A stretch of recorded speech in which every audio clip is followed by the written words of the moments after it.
Alright everyone, welcome back to Cody's Lab. So it is time to refine this silver solder.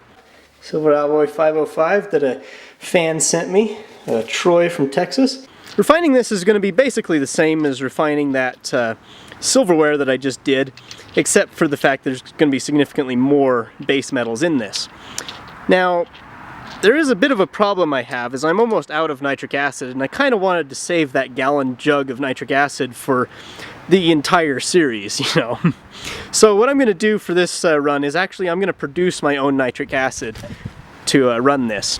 So I've got some potassium nitrate, a retort, as you can see.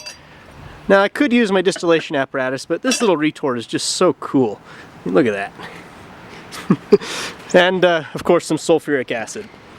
The sulfuric acid will react with the potassium nitrate.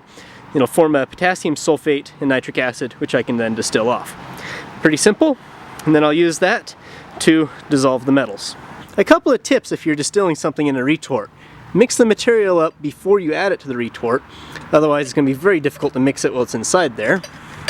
And second, cover the outside with sand to evenly distribute the heat. So I've just started my third batch of acid here, and I did another batch earlier this morning, and you can see I have just under 100 milliliters of acid now, probably at around 95% nitric acid at this point. I'm going to actually start dissolving this metal alongside of the acid production, since that'll save some time. I haven't melted the pieces of metal and cornflaked them. That would accelerate their dissolution, but really I think I've got plenty of time, and they'll probably dissolve even in their thick state like this. So let's actually dilute the acid down with some water, because the more dilute the acid is, the more metal it'll actually carry, because it's actually the water that's doing the dissolving of the metal. It's just the acid that's reacting with it to form something that is soluble. So let's dilute that down. That's 50% right there. Since this is stronger, I think I'll actually add just a bit more. Make it like that. Okay. Let's add this to it. Watch the metal dissolve.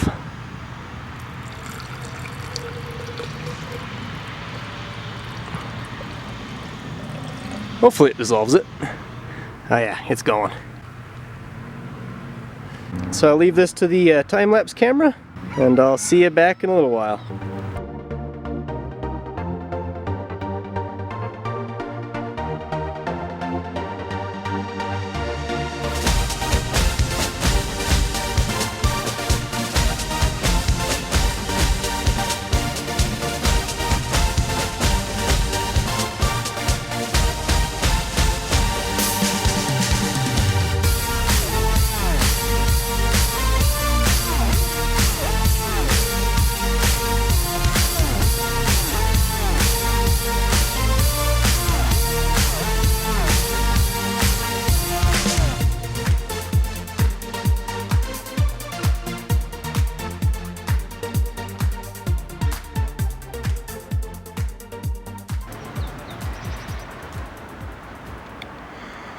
Okay, just completed the fourth run.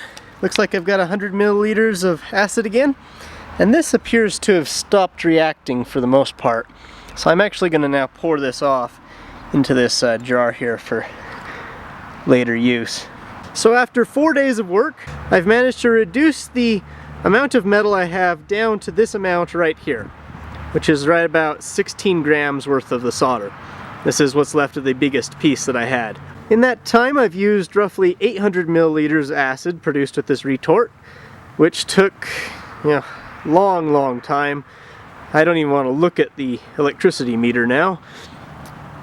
I've used all of my potassium nitrate that I had on hand.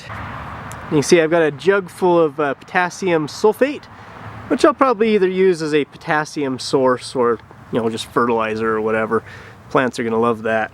It's probably got a little bit of nitrates left in it, and it's sort of acidic, so it'd be really good to put on the Rocky Mountain soil here. Since I'm out of potassium nitrate, I really can't make any more of the acid, and I only need just a little bit more left. So, you know what? I'm probably going to have to tap into my reserves of the, commercially bought acid to finish it off, but I could spare, however much it'll take to dissolve that. So, let's turn this back into silver metal. I've converted the silver from the solution into silver chloride and then to silver metal, which I have here. You know, microscopically fine silver particles so that makes it look gray rather than a silver color. But it is pretty much pure silver at this point. So I'm going to put in some flux. This is just some sodium carbonate mixed with a little bit of borax, which is sodium borate. That's just to cap it, make it flow together better. You know, keep the oxygen off of it. And in fact, I'm actually sort of excited for this because since I've removed most of the oxygen, it should actually not form those bubbles at the end when I'm pouring like it did before. Because as many people pointed out, it was actually the oxygen that was dissolving into the silver and not the CO2. Anyway, let me get this thing going and come back several hours when it's melted. Here we go. I have a little graphite crucible right here that I'm going to pour it into. That way I get a nice silver slug going. Alright, hopefully it's melted.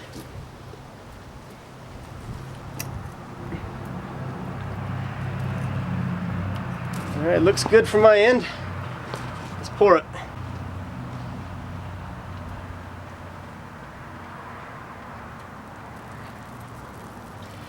Alright, a little too much metal for the mold, but I think it's good. Okay, there it is. Let's let that cool off a bit. There it is. So here's the silver after boiling in some water for some time. As you can see, it's much shinier and I've removed all those little bits of crud that was coating it. Let's put it on this scale and see how much it weighs. 278 grams of silver. Now, considering that I started with 550 grams of metal, that means it was just a little bit over 50% silver by weight. Cool. That's exactly what he said it was. Here's the silver that I recovered from last time. Let's add that on there with it. You can see I've got 620 grams of silver in total that I've refined so far. Hopefully this will be enough for my project in the next video. Hope you guys enjoyed. I'll see you next time.